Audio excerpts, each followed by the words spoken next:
কমলেশ্বর দা, recording তো ভালো হলো।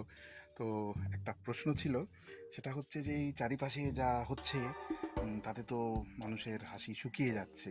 আপনি তো ডাক্তারবাবুর চরিত্রে করলেন, নিজে ডাক্তারবাবু, কি করবে মানুষ বলুন তো? শুকিয়ে যাচ্ছে হাসি। মানুষ আর হাসবে কি করে? মানুষ তো ক্রমশ রামগরুরের ছানা হয়ে যাচ্ছে। তার কারণ হচ্ছে চতুর্দিকে যা পরিস্থিতি তৈরি হচ্ছে, তাতে আর হাসির খোরাক আমাদের জুটছে না। সেই কারণে ক্রমশ হাসি শুকিয়ে যাচ্ছে। সেই হাসি শুকিয়ে যাওয়ার মধ্যেও ওই যেটুকু তারাপদ রায় রয়েছেন, সেইটুকু হাসি এখনো রয়ে গেছে বলে মনে হয়। তারাপদ রায় কি আপনার মনে হয় এখন বাঙালি পড়ে? আমার যেটা ধারণা, দীর্ঘদিন ধরে দেখে আসছি বিভিন্ন শিল্প মাধ্যমে, ক্রমশ আমাদের যে একটা সূক্ষ্ম সেন্স অফ হিউমার ছিল, সেই সূক্ষ্মতাটা ক্রমশ পাল্টে যাচ্ছে। একটু স্থূল বিষয় নিয়ে আমরা আজকাল একটু বেশি হেসে ফেলছি, যে হাসির কোনো গভীরতা নেই। আপনি আপনার ডাক্তারি জীবনে এরকম কোনো রোগীকে দেখেছেন যে যার মানে অসুখটা শুনে বা সমস্যা শুনে আপনার পেট পেতে হাসি এসছে?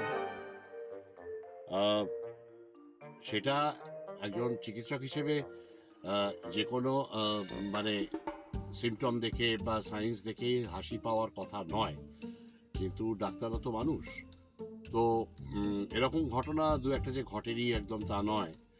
সেটা হচ্ছে যে সিমটমটা তিনি বলছেন, সেটা ধরা যাক একজন পেশেন্ট এলেন, তিনি এসে বলছেন যে আমার না পেটে একটু গ্যাস হচ্ছে। এই বাঙালি গ্যাসের ব্যাপারে খুব সচেতন, অন্য কোনো সচেতনতা নেই, তবে গ্যাসের ব্যাপারটা খুব সচেতন। তো এই গ্যাস নিয়ে প্রচুর কমপ্লেন, গ্যাস নাকি বুকে উঠে যাচ্ছে, সেখানে গিয়ে হার্ট অ্যাটাক হচ্ছে, মাথায় উঠে যাচ্ছে, সেখানে গিয়ে সেরিব্রাল স্ট্রোক হচ্ছে, বা পায়ে নেমে অস্টিওআর্থ্রাইটিস হচ্ছে, সব কিছু অনেক কিছু শুনেছি গ্যাস নিয়ে।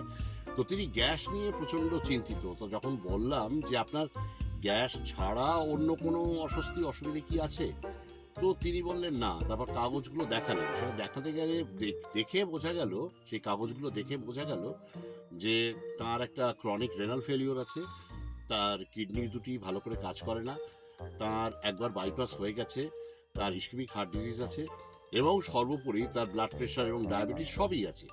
তিনি কিন্তু সেইগুলো কিছু বললেন না, খালি বলে যাচ্ছেন পেটে গ্যাস।